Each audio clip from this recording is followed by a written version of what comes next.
हाय, hello, नमस्कार. मी प्रीती. तुम्हा सर्वांचे पुन्हा एकदा मनापासून स्वागत करते आपल्या एका नवीन व्हिडिओमध्ये. व्हिडिओ आवडला तर लाईक करा, शेअर करा, चॅनलला सबस्क्राईब करा आणि बेल आयकॉन प्रेस करा. चला तर आता आपण व्हिडिओला सुरुवात करू. समाधानी पिढी आता आपल्याला सोडून जाते. येत्या 10-15 वर्षांमध्ये एक आधीची पिढी हे जग सोडणार आहे.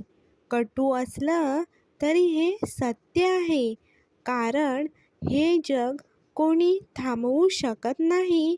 या पिढीतले लोक थोडे वेगळेच आहेत. सकाळी लवकर उठणारे, रात्री वेळेवर झोपणारे, पाणी वाया न घालवता झाडाला घालणारे, फुलं देवासाठी तोडणारे, रोज पूजा करणारे, मंदिरात एखादी फेरी मारणारे, रस्त्यातून भेटणाऱ्यांची आस्थेने चौकशी करणारे, दोन्ही हात छातीशी नेऊन नमस्कार करणारे, अन्न धान्य वाया जाऊ नये म्हणून बेताने स्वयंपाक करणारे आणि तरीही उरलं तर गरिबाला देणारे किंवा दुसऱ्या दिवशी त्याला नटवून मिटक्या मारत खाणारे,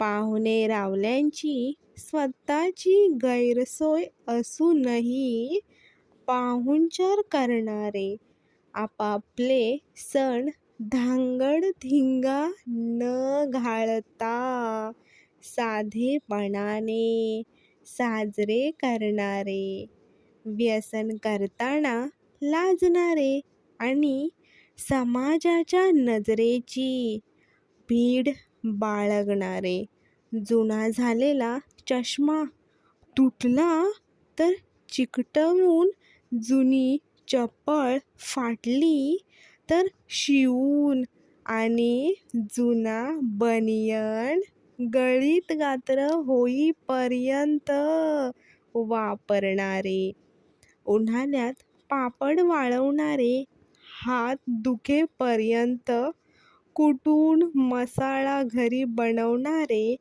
फक्त बाहेर घालायच्या कपड्यांनाच इस्त्री करणारे, खिशातला पैसा जपून वापरणारे आणि शक्यतो घरी जेवणारे, असे लोक आता हळूहळू हे जग सोडून चालले आहेत. ते जातील तेव्हा एक महत्त्वाची शिकवण त्यांचे बरोबरच जाईल.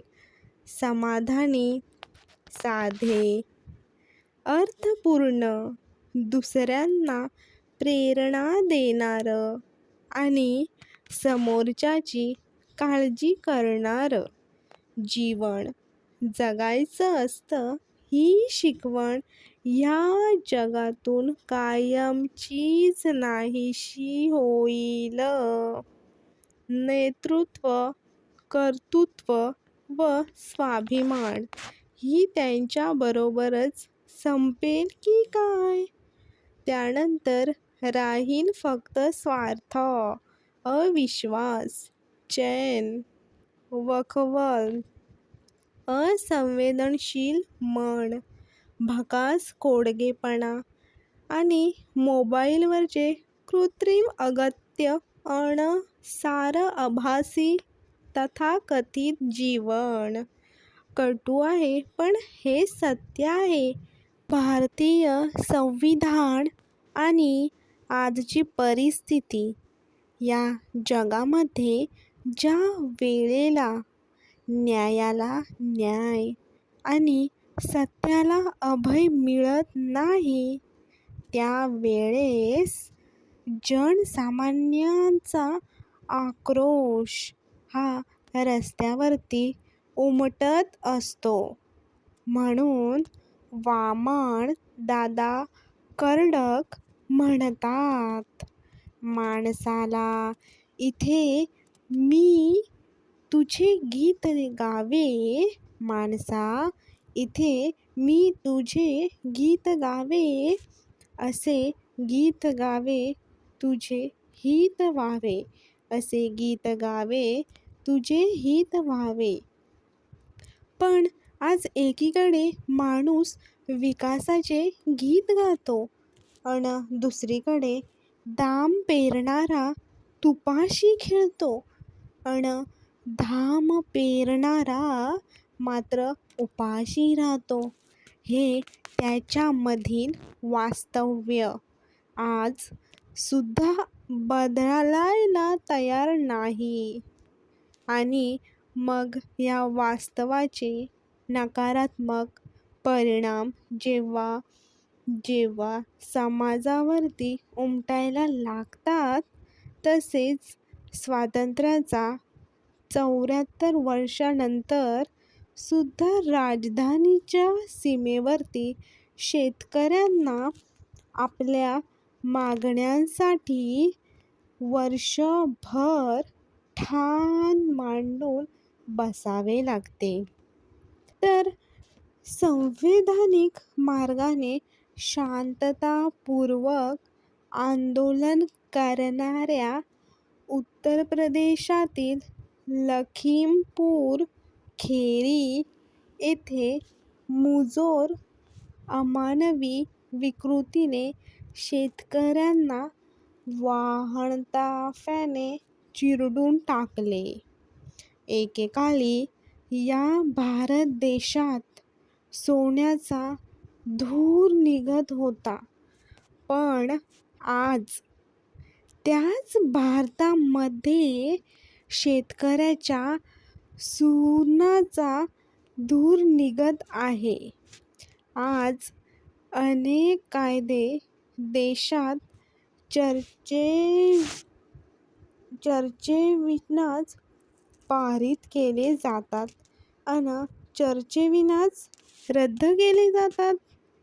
तर नवी दिल्ली येथे ज्या भारतीय राज्यघटनेने आपल्याला अधिकार दिले, त्याच राज्यघटनेला जेव्हा जाळून टाकले जाते किंवा भारतातील एक सिने अभिनेत्री 1947 ला स्वातंत्र्य नाही तर भीक मिळाली असे म्हणत आपल्या स्वातंत्र्य चळवळीचा अपमान करते, तेव्हा खऱ्या अर्थाने आजची परिस्थिती जातीद्वेष, धर्मांधता, बेरोजगारी, महागाई, अंधश्रद्धा, व्यक्ती स्वातंत्र्याचा गळा दाबून होणारी हत्या या सगळ्यामुळे चिंतित आहे. आणि आजची निर्माण होणारी अथवा निर्माण केली जाणारी विध्वंसक परिस्थिती केवळ लोकशाहीलाच नव्हे, तर संपूर्ण देशाच्या प्रगतीला पोखरणारी वाळवीच ठरते असे वाटते. आणि म्हणूनच भारतीय संविधान आणि आजची परिस्थिती या विषयावर विचारमंथन करणे यथोचित ठरते. नवीन पिढीने आपला वारसा जपला पाहिजे. जीवन म्हणजे काय आहे हे घ्यावं एकदा कळून. जीवनामध्ये एकदा तरी पाहावं मागं वळून. जीवन एक लढाई आहे, बघायला हवी लढून. जय झाला की पराजय हे लढल्यावरच येईल कळून. जीवन एक सागर आहे, बघायला हवं पोहून. बुडलो की तरलो, हे पोहल्यावरच येईल कळून. जीवन एक यज्ञ आहे, बघायला हवं जळून. राख होईल की जाऊ पोळून, हे जळल्यावरच येईल कळून. जीवन एक तप आहे, त्याग पहावा करून. काय मिळवलं काय गमावलं, हे त्यागावरच येईल कळून. जीवन उंच आभाळ आहे, बघावी भरारी मारून. पंखात किती बळ आहे, हे भरारीवर येईल कळून. जीवन एक गीत आहे, बघायला हवं गाऊन. सूर जुळतात की बेसूर, हे गीत गायल्यावर येईल कळून. जीवन एक स्वप्न आहे, बघावं डोळे उघडे ठेवून.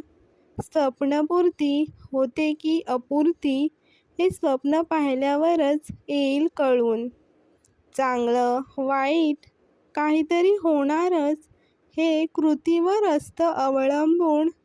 जगताना मात्र आपण कसे जगलो, याचा पहावा विचार करून.